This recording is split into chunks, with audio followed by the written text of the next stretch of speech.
All right, well, welcome back, everybody. Virginia at Work, our second podcast, I guess should we call it of the season? Of the season. It's like, season premiere was last week. So, again, I'm Becky Freemal with WFXR News and Virginia at Work. And with me is Lynda McNutt Foster with Cortex Leadership Consulting, as well as Russ Ellett with the Excel Truck Group President.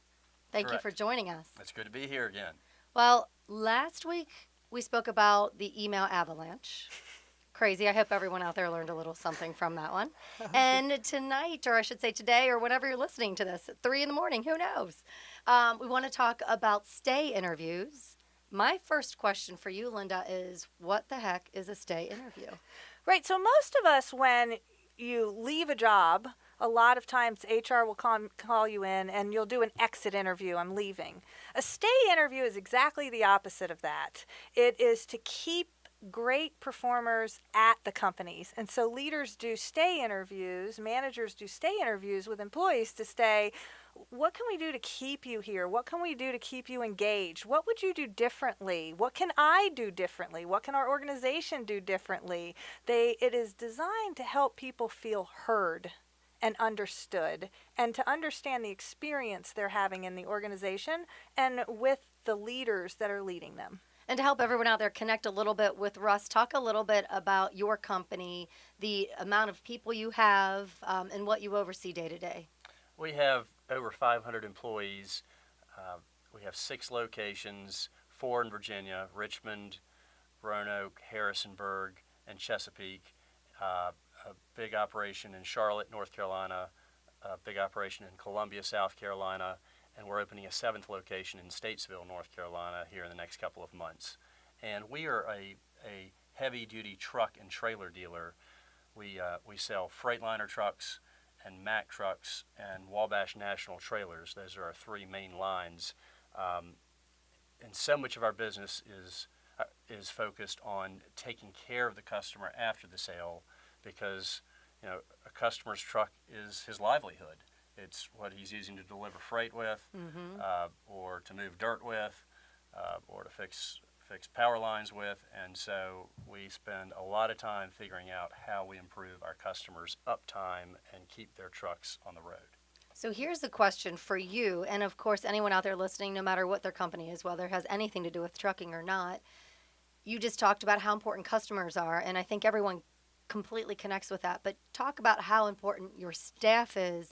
And you had mentioned, Lynda, the whole engagement thing. What do you do with 500 employees to keep them all engaged? And maybe there's no way to keep all of them engaged at every second, but how do you handle We that? spend a lot of time talking about the mission of uptime, and we participate in a program called Elite Support, and Elite Support is looking at all of our processes and all of our facilities through the customer's eyes. So it really is looking from when the truck rolls in to when it leaves.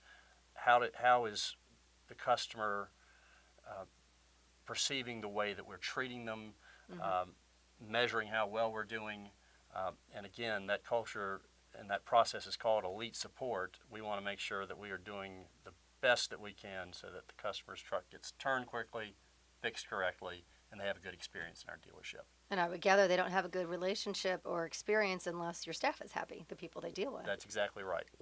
Lynda, what advice do you give to anyone like Russ, or again anyone else out there listening that may have nothing to do with trucks at all? Maybe don't know a thing about gears like myself. There's a steering wheel, we got that. But I mean, there's so many different companies out there, and they're all dealing with that engagement issue with hundreds of employees. How do you handle that? I think the first thing to understand is when Gallup researched this topic, they found that 70% of employees right now are disengaged. 70%. 70%. Russ, are you twitching over there? I hope it's not that high for us. I don't think it is. It is scary. It is definitely. I work with Russ, and this is why I had him on, because he has actually, we have this interactive texting company called Go Monty, where we track engagement in our training programs and coaching, and theirs have hit the highest engagement numbers that we've ever tracked in 3.5 years. Nice. I mean, that's why he's perfect for this topic today. And so it's important to understand, assume that there will be disengagement, Right. because then you plan much differently than if you think everybody's engaged and there's a few people that are upset. If you plan ahead and proactively go, what type of engagement will make the most amount of difference? And what the research shows is that if you understand that you need to have an environment of high trust, you need the employees to feel hope. And if I work really hard, is there an opportunity for me to grow and learn and get promoted? Right. Right? So your highest performers want to see, how can I move forward in this company? Do they feel respected? That's a really important core issue. And then, do they feel like they're competent? So are you putting them in jobs and roles that they can master? Right. So most of the research is pretty much in alignment with those few human fundamental type of things that people need from you. Everything always sounds like common sense when we discuss these, but man, they're not necessarily common practice at all. They aren't. I mean, that's really the challenge, is to sort of go, of course we want engaged employees. Yeah. Of course we want people to stay. But when you look at the statistics of how few people could really be categorized as great performers in an organization, that unemployment rate for great performers is pretty steady even during the Great Recession. So those people that are amazingly good at their jobs, they're always in demand, right? You're great salespeople, you're great technicians, you're great managers, you're great leaders. They're actually more in demand during a recession or a downtime than other times, because they go, oh, we've got to hire those people because they can really take us to the next level, and we need that in a downtime. So, Russ, what do you do, or any advice to anyone else out there listening, as a president of hundreds of people, to get those people, because they're always in demand, and again, almost more importantly, what do you do to keep them? Well, I'll talk about the keeping part of it first.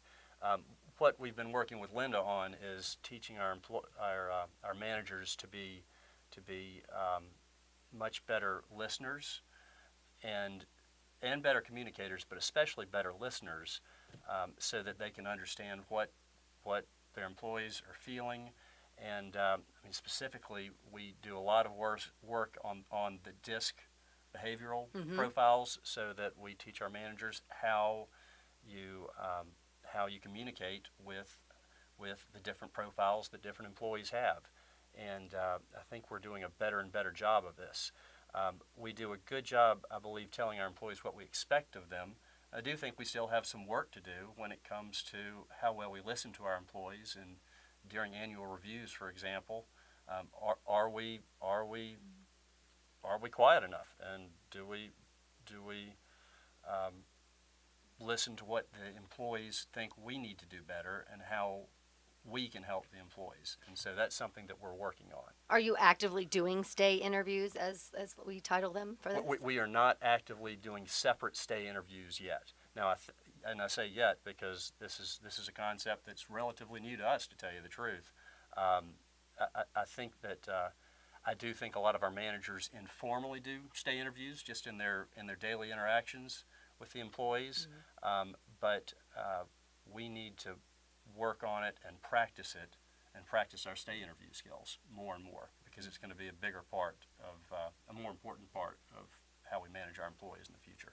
Well, and I think, having worked with them so closely for the last year, things he wouldn't say that are so great about his company is, a lot of times in my business, people come in and go, fix them, the managers. That's where the problem, right? And that was so opposite of what XL did. They said, look, there's no training program for our leaders that we're not going to also go through. And it was very important for their top tier, all the owners of the company, the top HR person, to go through it first, Right. and then put their managers through it. And I think that's the thing. These issues aren't their issues. When you notice an issue in a culture, it starts at the very top. Absolutely. Absolutely. Right. And it's not their issue, it's our issue. And this is a communication issue. And mostly, it is a trust issue. If I trust you as someone that's leading me, man, you've got all kinds of grace. I'm giving you all kinds of grace. You don't need to be perfect. I believe you have my back and my best interest. When there is no trust, it is like a force field Right. No one will come talk to Russ if they don't trust him. Right. Exactly. And that's what I loved about their company was that the open communication with their top tier, there's 5 of these guys, and they are able to just openly debate every topic. There's no topic that's not on the table at any time. I could just tell there's a reason why they're up, 300-400% revenue-wise in the last 4 years, because they're fantastic leaders. I mean, they're good, and they really wanted to just get better. And he's so humble because it's like, I'm like, oh my gosh, you're already setting records. But he's like, no, every one of their leaders, we can do better. We can do better at listening. We can do better at Right. having them feel heard. What do you do? She was saying that your top 5 leaders are doing great at bantering back and forth on different topics.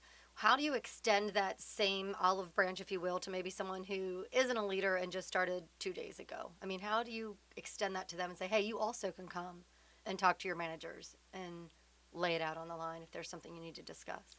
Well, when we've got somebody new that's come to work for us and I don't know them, and I don't know everybody that works for Excel at this point, but when I see them, I introduce myself and try to engage them, and so I really do try to set the example from the top. Right. And it's so important. it is, and other managers know I'm that way, and I think most of our managers are naturally that way. I mean, we want good, friendly people managing our companies. Well, and it's the branch. You have the president, and then you branch off to different management. And if they see how you do it, then they hopefully will turn that around to the people that they're overseeing. That's right. Well, and I think that's really important is that Russ has 2 regional managers who know every single person.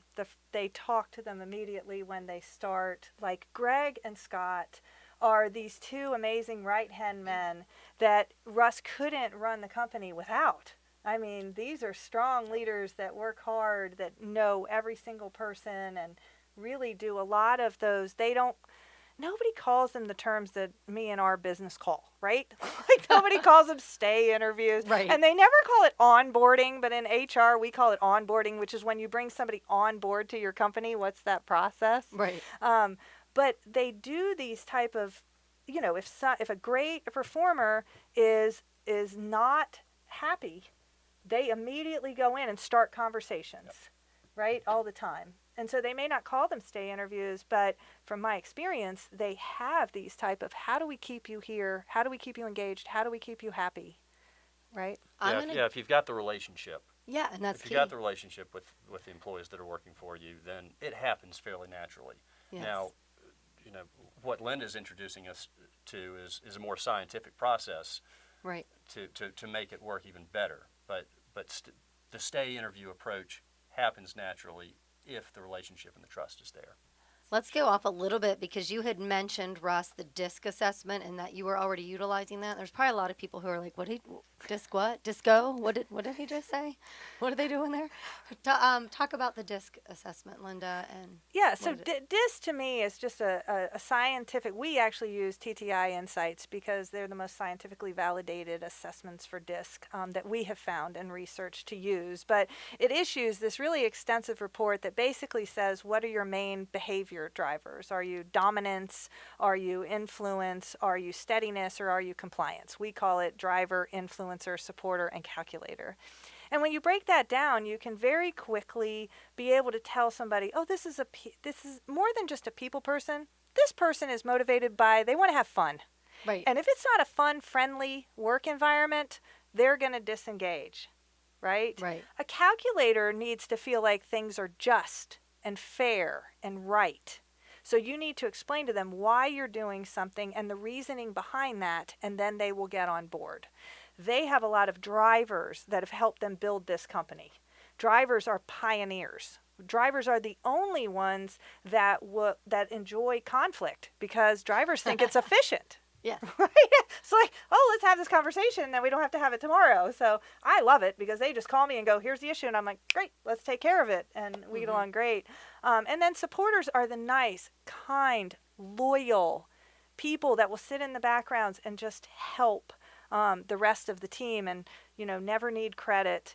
And so the more you can understand that and understand that quickly, and make the employees also aware of themselves, then people start, instead of taking everything personally, you go, oh, he's a driver. He's going to get to agenda. It has nothing against you. He wants to be efficient. Move out of his way. He's on task.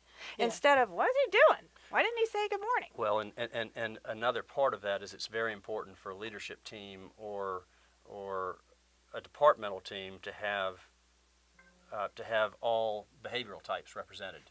And so Right. and so our top team, I'm more of a calculator supporter. Scott and Greg, who Lynda mentioned, are more drivers, and so we have across those 5 or 6 people, all the behavior types are pretty well represented. And so, because if you just have 5 drivers, they just, well, nobody slows them down in some cases, and so let's think about this.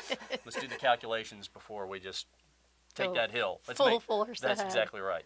So how have you utilized it? Have you had all your leaders take it? Do all employees take it? I mean, at what level do you? No, do you stop doing right it? now, our 5 top leaders, or 5 or 6 top leaders, are sort of the I don't want to say guinea pigs, but we're the beta group. Yeah. And so we're going through Lynda and Cortex's training program first, and then our management team, about 40 managers, are 1 or 2 modules behind us. Okay. So we are working on ourselves first, and then the other managers are sort of, again, a module or 2 behind us. But we're all learning the same thing within a month or 2 of each other. Has it helped you at all just on that relationship side, which again, I shouldn't say just because that's the premise of everything you do, with other staff maybe who's not taking it? Like, can you look at someone and go, okay, they don't seem engaged, but it's not, they're just a supporter, so they're just hanging back. I mean, have you caught yourself doing that? Oh yes, it's helped me figure out how to deal with not only people within Excel, but with other people that I deal with on a daily basis. Yes. Let's talk about stay interviews again. When you do them, when, say, Russ implements these, I remember you saying it was key that you also act. You don't just listen, but once you hear what they have to say, what do you do with that information? I think it's important to understand that if someone sort of dropped that, you know how it is. When you drop that force field and you feel safe and you're like, Russ, I'm going to come to you. And sometimes people, in order to say those tough things, honestly, a month. It's been on their mind a month or more. So they've really opened themselves up to share with you or share an idea or a thought that they have that's important to them. One of the most frustrating things that can happen is nothing back, no response. A month later, I haven't heard anything. I had a meeting, they acted really engaged, but they didn't do anything. And so what's really important is to let them know where you're at in the process, what you're going to be doing, how long that might take. Right. Too, because I think anybody reasonably can go, hey, you know what I suggested, this is going to take a year. Everybody's busy. They respect leaders that are busy, but it's important to really let them know that their idea was valuable, to validate them and keep them abreast of the progress that's making, if you've agreed to be able to do that. So when it comes to stay interviews, how do you, Russ, feel as a president of a company to allow someone to come in and just be like, I'm going to unload on you? I mean, I'm assuming there still needs to be a little bit of a protocol, especially if they're unhappy. How do you? If I'm fine with it, and I say that with a little bit of reservation because I want our employees to have those conversations with their managers first. Right. But I want our managers to know how to listen to the employees, and if we've got an employee-manager relationship where the employee is not comfortable doing that with the manager, then we need to improve that relationship, and perhaps train our manager better in the stay interview type skills. So, but if somebody, I mean, it happens pretty frequently. I mean, not they don't necessarily come into my office, but just as I'm out in one of our facilities, somebody will say something to me or about something that's bothering me or something that's on their mind, and I certainly stop and talk and listen. Well, I think it's important also to look for the trigger events, so we can publish that on the website. Right. Yeah, there's the whole list of trigger events that happen, and so you can really be looking for types of things that are going to trigger an employee to become disengaged.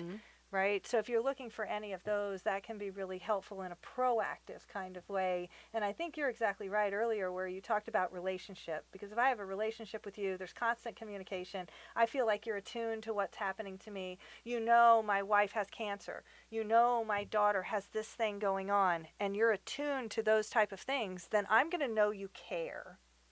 And it's that caring, and in our surveys that we do for over 2,000 people, the number one thing that an employee to build trust wants from their boss is sincerity. Fair enough.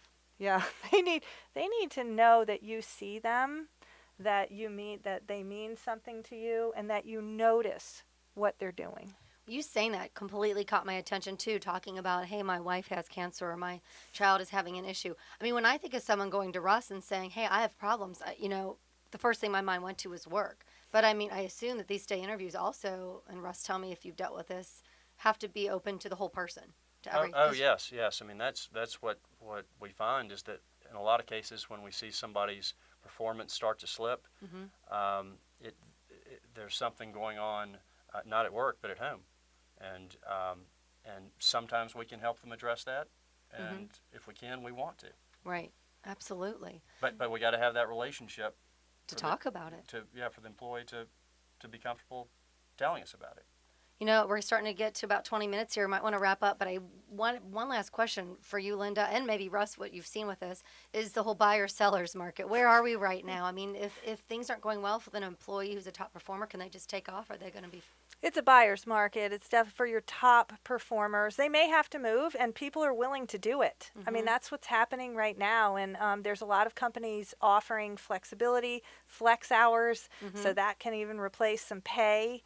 Pay is not the number one reason. It is the number one reason that people say they're leaving, because 90% of people want to avoid conflict, and they also don't want to burn bridges. But that is not the main reason why people leave their jobs. So yeah, definitely a buyer's market right now for your great performers. So you definitely want to do stay interviews and use whatever kind of information that you can to be able to engage them and keep them engaged. As a president of a company, are you seeing that it's a buyer's market, or do you get that feel? Oh yes, we're busy right now. I think most of our competitors are busy right now. So yes, and in some cases we're fortunate because people have wanted to come work for us, and when good people want to come work for us, we do our best to find a space. Happily open the door for them. Well, that's why they're growing and doing so well, is because they're such a great company. So when great performers want to leave where they are, they're going to call Russ and Greg and Scott and raise their hand and say, hey, I want to work for that company. Well, good. I think we've covered all the bases. Is there anything that you still want to get? I mean, I know we could talk about it for another hour, but I promise everybody we won't. You know what? I do think there's just always something at the very end I want to talk to the listeners about that maybe employees of, or, just the average person listening.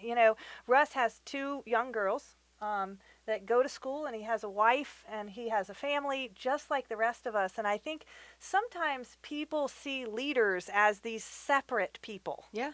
Right? Only worried about the bottom line and driving those results. And a lot of times that's what they have to do, or you don't have a job. Right. But they're people too.